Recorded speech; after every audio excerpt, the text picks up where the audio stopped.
Okay, back on the Fiero stereo speaker situation. It's still out of there, obviously. So what we're going to do is replace the old nasty ones with these. So the Pioneers, decent speakers. I've been a Pioneer fan for a long time and I've never had an issue. So not sure they still make these. I had an NOS set that's been floating around for a while. So yeah, the A4103s. Because this is an oddball size. I think they're 4x10 if I remember right. Which coincidentally, I think is the same size as the sail panel speakers in the DeLorean. I'd have to look. It's been a while since I've done those. That might have been why I bought these. So, let's get these in here and get rid of the nasty ones that were there. You can see there's the speaker connector. If I can flip this over here, I can show you that. Did that there. Build wiring adapters so you don't have to cut anything. I'm sure to get dirt on everything. This way none of the factory wire gets cut up. So everything can go back to stock should I ever want to. I am going to keep the old speakers because I'm going to recone them. They do still function. Actually, that one still sounds semi-decent for not having a cone, considering. It still functions, it just doesn't sound great because of the cone. So I am going to recone those just because I'd like to have the original ones maybe as backups. Maybe I'll put them back in, I'm not sure. But these are going to be great. These are IMPP cones, so I shouldn't have a problem. But it's usually just this foam that rots out around them, especially because of the way these are sitting with the sun coming straight down on them. The UV just beats the snot out of them, which is why those always turn kind of a purple color. So let me get this thing in place, and we'll get this one in and see how it sounds compared to the way the old ones did. Get the keys in here. I wonder if I can even turn the radio on here, turn it off. So yeah, you can hear it. It does still function. I don't want to get a copyright strike. So, and the rear ones are still functioning surprisingly, even though they don't look horrible, but they're definitely old paper cone kind of, beat up 40-year-old speakers. So I'd like to get ones for that too, which I'll probably do. I just still got to find a grill for that. So if anybody knows, please hit me up. Let me know where I can get just that grill. I'm being told that the reason it's missing is because someone tried to take the grill off without removing this panel. And I guess that is connected to that, and then the plastic tabs on the back side are melted on, so it's kind of a permanent thing. You can do it, but you should remove this panel. So that's what I'm going to do to that one. I'm not even going to attempt to pull that off of there until I can get those apart and have speakers here. So, all right, let me get this one dropped in there, and we'll see how it sounds. All right, I just came across a problem. The original screws, the washer is too big to hold down the speaker. Pioneer thought of this though, and they give you a bag of those. They just happen to be the same diameter and thread as those. So we're gonna get those in there. I'll take that one out, because obviously that ain't gonna work. I don't know if I can get that there. Let's see if we can get, I already started this one, so let's get this screw in. The only issue with these I see though is that they are way, way, way longer. Not that it matters, because there's nothing under the dash here anyway. It's just basically a giant hole. But it takes forever to get them in because of how long they are. Also, these screws, you don't want to crank them, because you'll absolutely strip out the little nylon insert that these go into. Metal versus plastic, metal always wins, for the most part. So, get those started. Oh yeah, caught right up. And I'm using my little low pro ratcheting screwdriver here. These things are great because the windshield is so close. Keep my finger on it, keep it from touching the glass. Doesn't take much to shatter glass, so we're going to keep it away from the glass.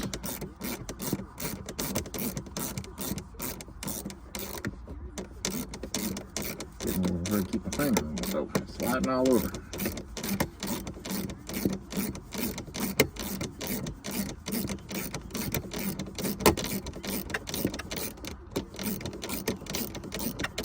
These are way longer than the factory screws.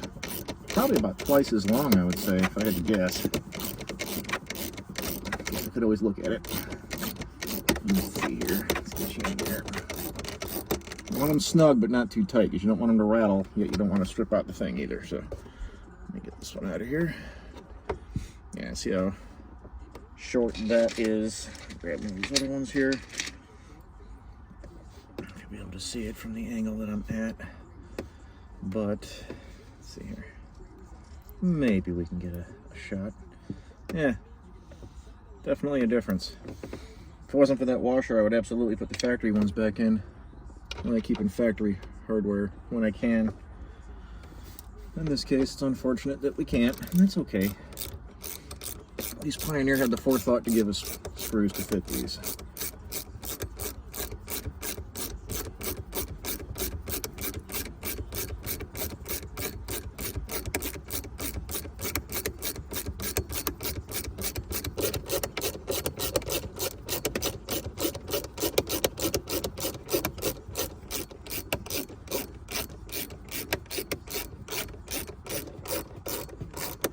Getting down on the bottom. Right there. Okay. That is solid as a rock. That is not moving. So, get you in there. There it is. Replacing speakers in the dash of a the only generation Fiero is not hard at all. 4 screws, connector. Pop that back on there. I do want to recover these. Not sure what I'm going to recover them with yet, but I do want to recover these. These just kind of pop into place. And that's it. There's one. Now I got to get onto that one. Let me get over there and I'll show you what tool I use to remove the grill, because you do not want to use a screwdriver on this. If you pry on any of this, since considering how as old as this is and it's been sitting in the sun, this can crack pretty easily. It is just basically dried out vinyl at this point, so I don't want to crack that. So I have a tool that I use to try not to crack that.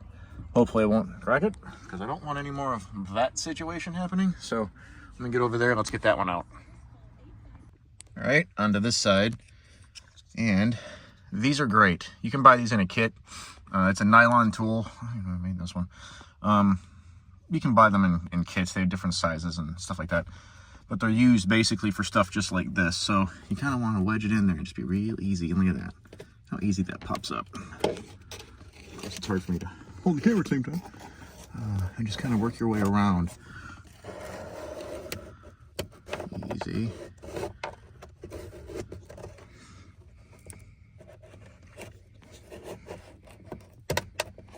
One more to go. Let's see if I can get over here without... Look at that. Of course it's stuck. There we go. Get that out of the way. And there it is. Factory speaker. Can't see too much from this angle, but I believe that cone is gone too. So let me get, I believe I have my socket wrench around here. I do. Gotta put it in the off position though. Okay. I'll get these 4 screws out and I'll show you the 2 speakers side by side. I'll save you the unscrewing process kind of thing. So, yep, let me get this out of here and we'll show you the speakers side by side. And it is out, and I've noticed that as I'm kind of turning it around, you can kind of hear it. There's chunks of the foam just falling out of this thing all over the place. So, oh yeah, it's gone. Yeah, I figured if the other one was gone, this one would be too. But it is the original. And other than that, it's actually not in bad shape. But yeah, the foam surround is just trashed. So, and paper cones, well, I don't know if a lot of people know this, but paper cones actually have a really good response. They just don't last great, and they change with humidity levels in the air and stuff like that. They can sound a little different because they kind of absorb a little bit of humidity. But they're not horrible speakers from the factory. People like to give them a lot of slack. Yeah, they're not the most powerful thing on the planet. But they're not bad. They're really not, as far as like sound reproduction and quality goes. But, or sound reproduction. But yeah, obviously they don't last forever because, I mean, you can see right through it. That foam is just completely rotted off and falling out of it every time I turn this thing around. And then the difference between them, I'm trying to use the floor pan here because it's big enough to set them both side by side. So you can see here where the screws go, it's a giant flat area. So those washers work really great. But when you put it next to this, it's just not going to happen. There's just not enough room. So it's a good thing they give you screws. And they just happen to be the same size and everything. So let me get this one in and get the harness on it. And then it's basically, it's a plug and play. It's just to put it back in, put the 4 screws in, slap the cover on, good to go. So let's do that. And here we go. Dropped it in its hole. Fits absolutely perfectly.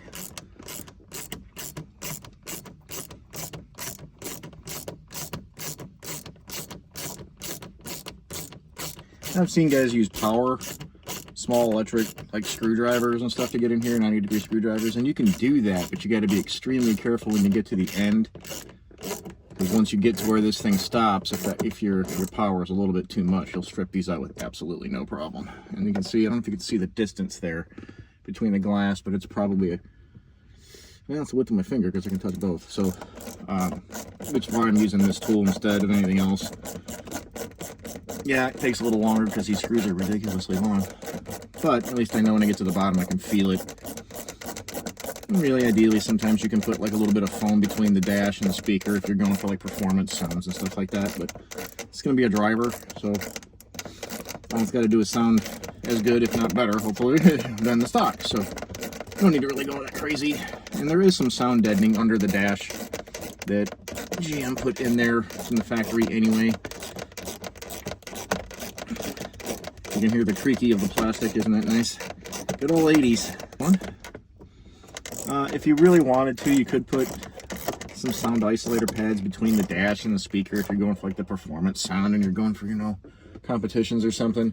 This really shouldn't creak all that much. I mean, I know it's 80s plastic and it always sounds phenomenal from the get-go, but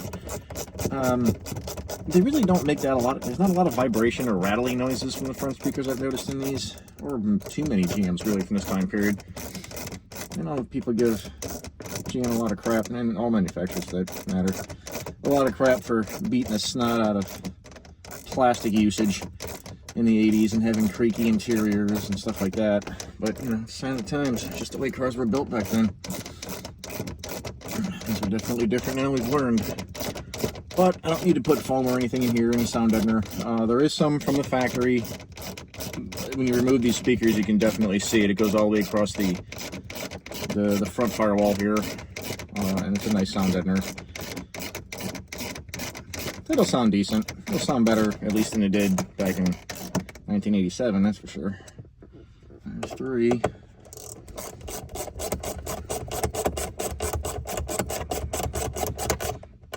This one really quick. Take a look at it. You can hear it kind of creaky. You know, that 80s plastic.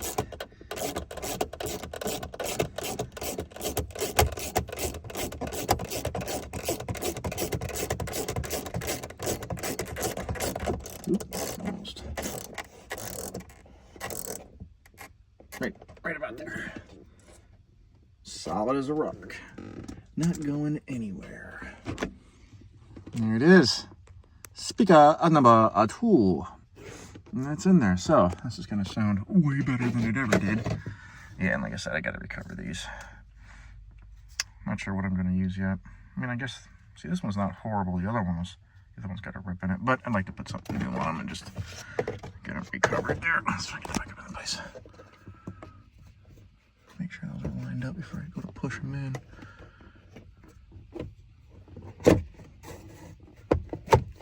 Look at that. Right in. You can't even tell. Let's turn the key. Get some power up in here. Turn the radio on.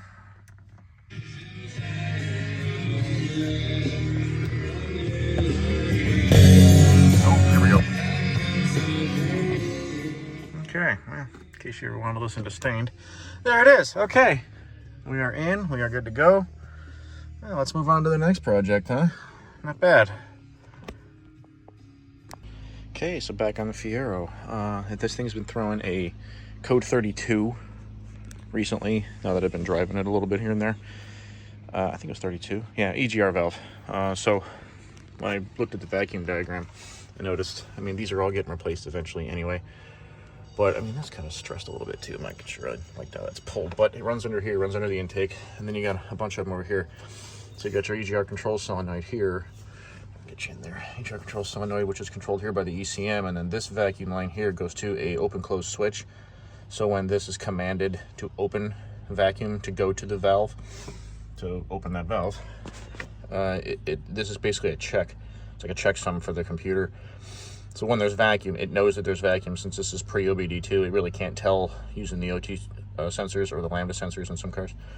It uses this. So it tees off of here, which is the control side of the vacuum for the valve, goes to this, closes this, tells the computer, okay, cool, yep, we got vacuum, we're good. And it's been throwing that code, and I wonder, guessing that has something to do with it.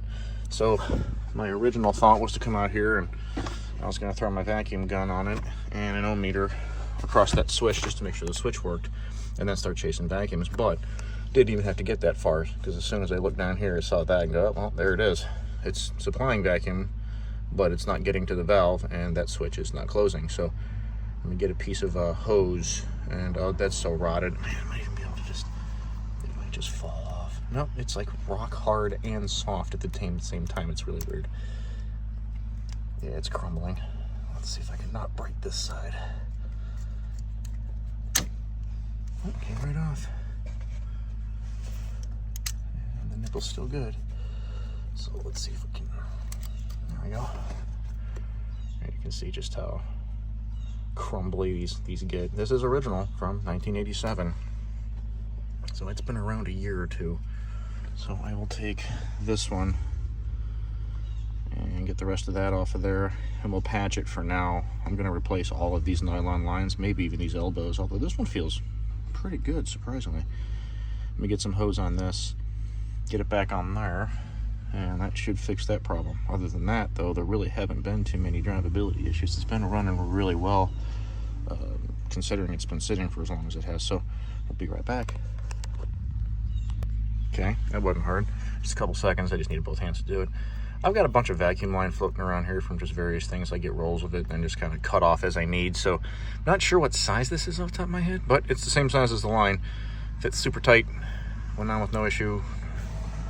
Now let's just make sure that it fits on here. Oh, that's nice and tight. It's way better than it was. Get that on there. Get on there. Maybe a little bit long. If I can squeeze that in just a little bit more inside that hose. May have to cut some of this hose off. Probably wouldn't be a bad idea. Trim that down just a little bit. But it will have vacuum. Yeah, I don't like that. I think I'm gonna get this off of here. Oh, I'll go grab my hose cutters. Let me take a little, I don't know. And we'll cut that thing down probably in half. So it's not sitting way out like that. It's sitting, I don't want this side getting kinked. I mean, this one actually feels pretty good. The rest of them are getting crunchy. And they're all gonna be replaced, like I said. But this one's still good, and I don't want it to break right now because I don't have any more of this nylon tube. So let me cut that. And we'll see what that does. And there it is. Got rid of that kink. It's about as long as it was before. Sealed up pretty good. It's attached pretty good. That should take care of that. Still got to fix that issue right there. I'm not happy about that. And then, yeah, I don't know why that's like that. I'm sure this is supposed to be twisted and oriented a different way. Probably, not sure. Looks like someone's changed this before at some point. It's not the OEM. I know it says the OEM number on there, but that's where you're supposed to write the factory number, which of course they did not do. So someone's changed it at one point, probably because of that vacuum problem. Still got to get down there and change that O2 sensor. But coming along. All right, back inside. And while I was cleaning the floor, getting rid of some garbage, I want to get rid of this nasty floor mat too. Under the floor mat, I found this little guy. After I had already been told and was pointed towards the direction on where to buy a new control head, and I found this. I'm like, huh, interesting. So I cleaned it up, had a bunch of rust on it. Still a little bit dirty, but I've soaked this thing for 6 or 7 hours now. In hot water and hit it with some degreaser and got it as clean as I can get it. So for now anyway, because the rest of it still needs to be cleaned too. Let's see if we can possibly maybe put this bad boy back on here.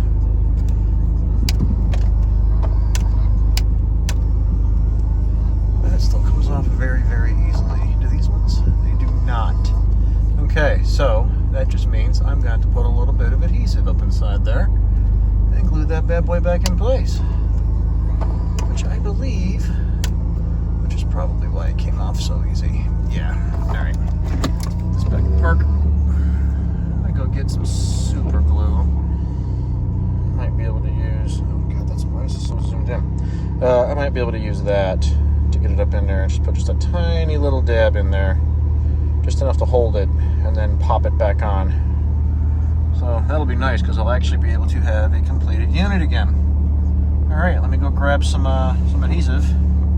Let's see if that works. And there you have it. Yep, doesn't come out at all. Still lights up. The light's working all of it, right? Yeah, okay, cool. Yeah, I know, Carnation. Okay, yeah, it works. It's back in there, and now it's a complete unit again. It's nice and solid. Nice to have that back on there. I guess I can just save the other part then to a spare. But yeah, look at that. Completed assembly again. Pretty sweet. Nice that lights up again too. Oh, put that back in park. Okay, everything's working. No more SES light. The vacuum line did fix the EGR problem. Everything's working out pretty good, and we're getting there. I still got to do these. Yeah, I got to get around to doing these. Once it actually gets nice and warm out, I'll read here all that, disassemble it, and get it back together the way it's supposed to be. So, yeah, not bad. And hey, when you put a radio in, you got to listen to your finest Limp Bizkit disc. So, everything's good to go. Let's see what we can move on to next.